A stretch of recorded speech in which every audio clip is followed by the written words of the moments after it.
So we have like 10 trucks, like articulated 40-ton and 45-ton trucks, um, mostly G's.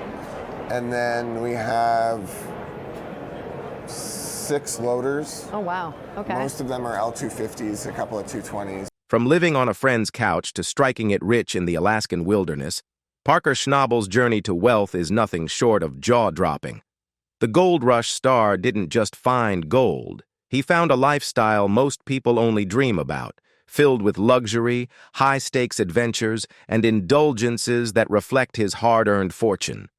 Want to learn about Parker Schnabel's life and how he landed the job millions dream of? Let's start the video.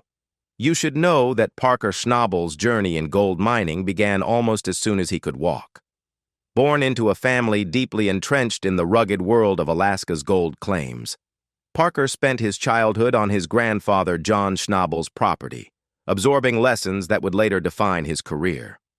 While other kids were focused on sports or video games, Parker was learning the intricacies of sluice boxes, dredges, and the patient grind of prospecting. His early experiences weren't glamorous. They were long, exhausting days of hauling equipment, panning in cold streams, and studying the land for promising veins of gold. By his teenage years, Parker had already earned a spot on Gold Rush, where cameras captured his transition from enthusiastic apprentice to serious young miner. The early seasons highlighted his modest but focused approach. He started with small claims, mining minor pockets of gold, yet always reinvesting his earnings into more advanced equipment and expanded permits. Even in these initial stages, it was clear that Parker possessed a rare combination of ambition, discipline, and natural instinct for mining. As the series progressed, so did his success. The modest ounces that marked his first seasons steadily grew into substantial returns. Parker's strategy, combining methodical exploration with careful financial reinvestment, began paying off. By his late teens and early 20s, his crew was no longer scraping by. They were recovering thousands of ounces per season. These gold hauls, valued at millions of dollars, demonstrated Parker's ability to scale operations efficiently while maintaining the hands-on work ethic instilled by his grandfather. The mid-2000s marked a turning point for Parker Schnabel. After years of learning the trade and carefully reinvesting modest earnings, Parker's gold mining operation began to scale in ways few expected from a young miner. Each season, his crew recovered increasingly larger quantities of gold, with some seasons bringing in multiple thousands of ounces. These hauls, often valued at several $1 million per season, weren't just numbers on a ledger. They represented the tangible reward for Parker's disciplined work ethic, strategic planning, and intuitive understanding of Alaska's gold-rich terrain. With these windfalls, Parker didn't indulge in flashy expenditures. Instead, he leveraged his capital to expand his operational capacity. Larger purchases, such as more advanced wash plants, heavier equipment, and modern dredges, allowed his crew to process greater volumes of ore with increased efficiency.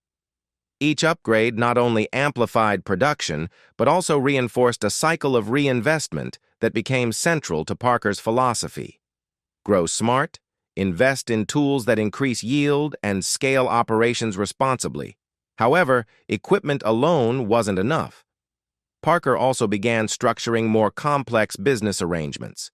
He negotiated partnerships and agreements that combined claim ownership with royalties and joint ventures, a common strategy for miners transitioning from opportunistic, seasonal mining to capital-intensive operations requiring significant upfront investment.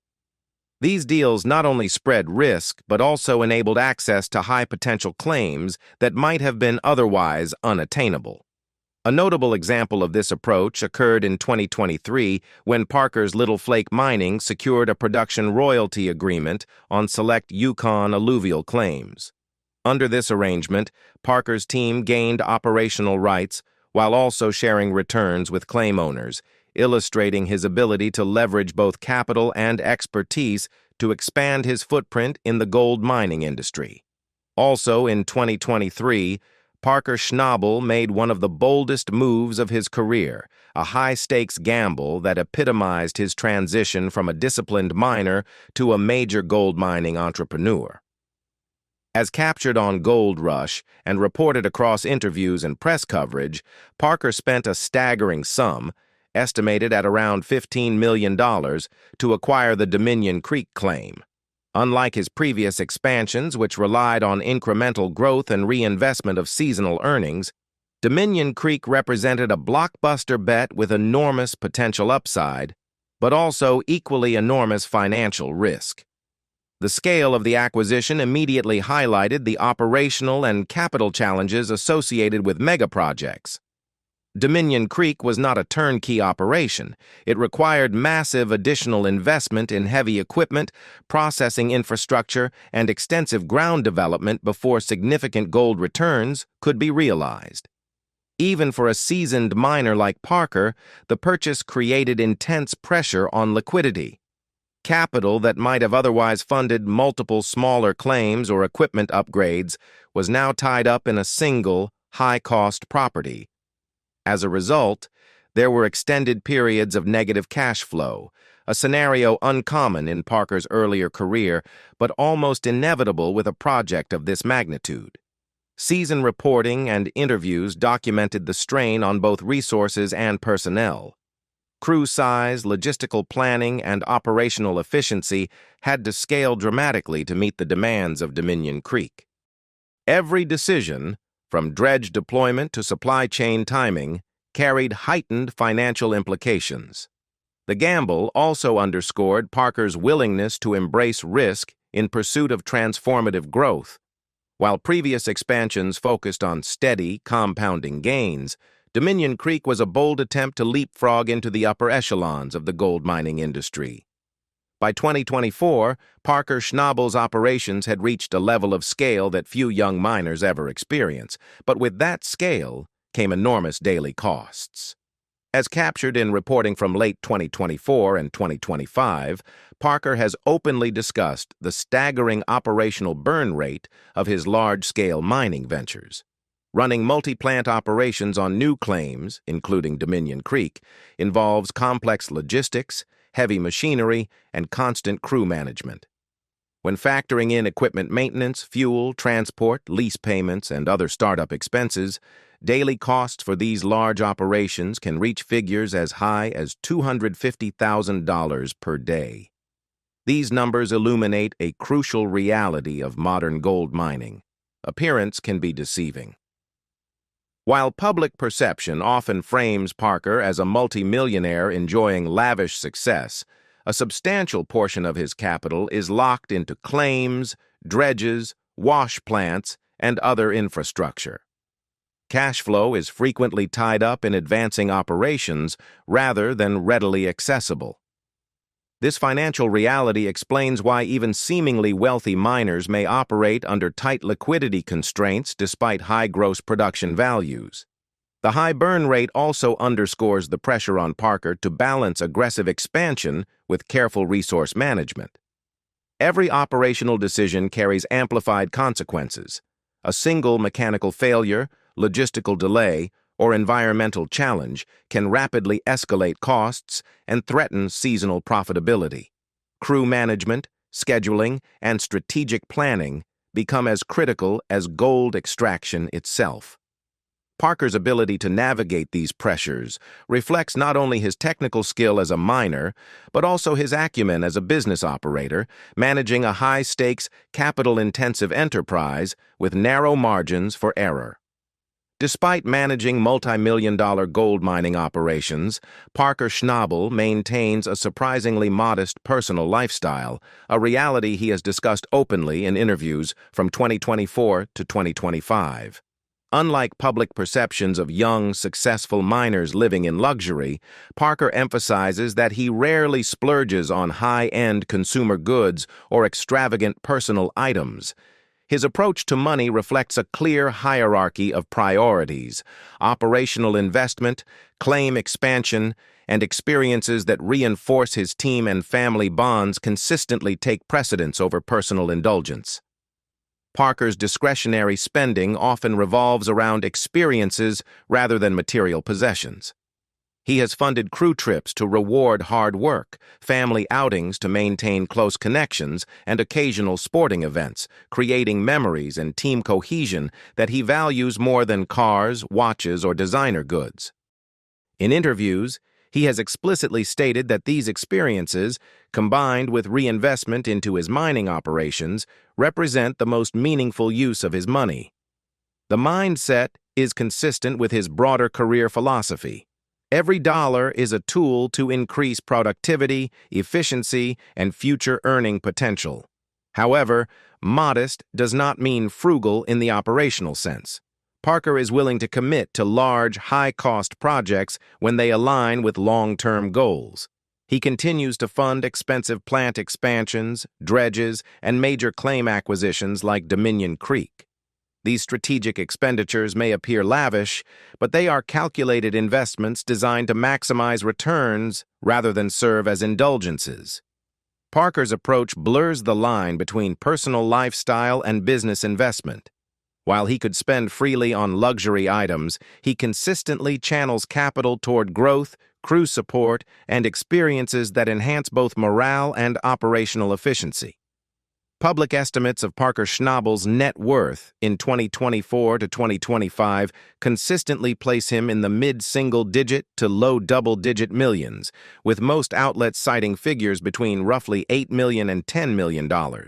These numbers, while impressive on paper, only tell part of the story.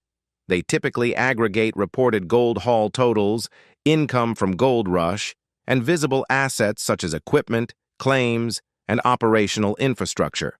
However, these calculations often fail to account for the substantial liabilities, reinvestments, and ongoing costs that define Parker's day-to-day financial reality.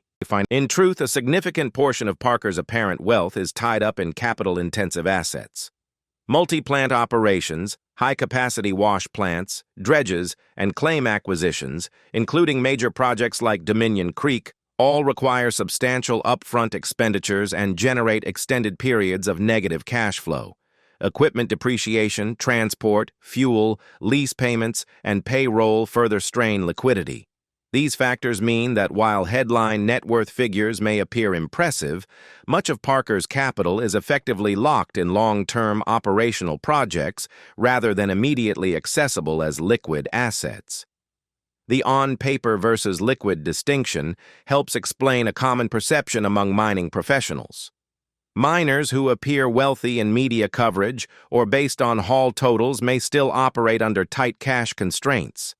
Parker's strategy has consistently prioritized reinvestment into mining operations, claim acquisitions, and strategic partnerships over personal luxury spending.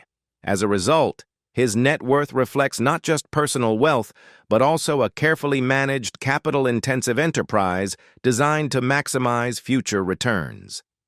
Parker Schnabel's recent appearance has made many fans ponder. As Gold Rush enters its 16th season, Schnabel tells people he's rethinking the level of access he once granted to cameras and fans. Over the years, his professional success and personal experiences often blurred together, making it easy for viewers to feel they had an intimate understanding of who he was. But Schnabel admits that the parts of his life shown on television represent only a narrow slice of his reality. "I'm probably just going to keep my personal life private," he says, explaining that he's become more protective of the parts of himself not connected to gold mining. "I think that's probably for the best. Just keep my personal life out of the media and the show and from talking about it too much. I think that that's not a very good thing that I've done in the past, and so I'm trying to keep my personal life private." He notes that being on television naturally leads people to assume they know him far better than they actually do. What they see each season is condensed footage from only a few intense months of work, a fraction of his life that doesn't fully reflect who he is away from the mine. For years, that disconnect bothered him, especially because of how young he was when he entered the spotlight. "That used to bother me quite a bit, because I did start so young, and I think that the younger you are, the more you wrap up your identity with your work," he reflects. It's a sentiment rooted not only in his early start on television but in his upbringing. Schnabel comes from a family where work ethic isn't just valued, it's central to one's identity. He grew up watching his elders pour everything into the mining business, and naturally he followed the same path. And it is a part of, especially if you're going to be on a TV show, it's who you are, he continues. I also come from a family where your work is your life. And so that was ingrained in me, and it's taken me a lot to separate out that there's me on TV, and that's a job, and I'm paid to do that job, and they follow me around on the mine site. But it's not who I am. Over the years, Schnabel has gradually released the pressure he once felt about how the public interprets him. He acknowledges that anyone who watches a brief moment of his life on television will naturally form opinions, but he no longer allows those assumptions to shape his sense of self. As he reflects, he notes that people often believe they understand his personality, priorities, or behavior simply because they have seen him on a screen. Yet the individuals who truly matter to him, his close friends and those who share meaningful parts of his life, formed their impressions through real interactions, not edited segments of a reality series. Schnabel explains that the people within his inner circle know him as he actually is, not as a character situated in a dramatic mining adventure. Their understanding grounds him. It reassures him that public perception, commentary, or speculation holds little weight. The people I care about, they know me, and they care about who I actually am, he says, emphasizing that this knowledge frees him from obsessing over outside opinions. As a result, he has learned not to invest energy in worrying about what strangers think. Their judgments lack context, continuity, and personal connection, making them ultimately irrelevant to his day-to-day life. What do you think about Parker Schnabel? Leave us your comments in the section below. We hope you have found this helpful video. Don't forget to leave a like, share, and subscribe to the channel if you like it. Thank you for watching this, and see you in the next videos. Goodbye.